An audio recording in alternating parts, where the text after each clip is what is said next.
Happy Valentine's sa lahat, no? Sa mga single mom at saka sa mga single dad na walang ka-date ngayong Happy Valentine's. Dapat celebrate pa rin natin, no?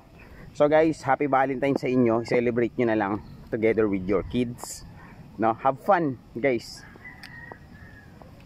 Although hindi naman siya masyadong special yung araw na to, pero para sa ibang tao, special siya.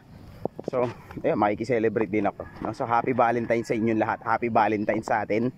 Takin na, kanina pa ako nag-Happy Valentine's, ha. Anyways guys, no, wala akong ka-date, pero yun, Happy Valentine's sa inyong lahat. No, nakikiselebrate lang ako. Nakikitrend. Takin na, Valentine's eh. Sayang din to. Pucha, magagatasan ko pa yung araw na to.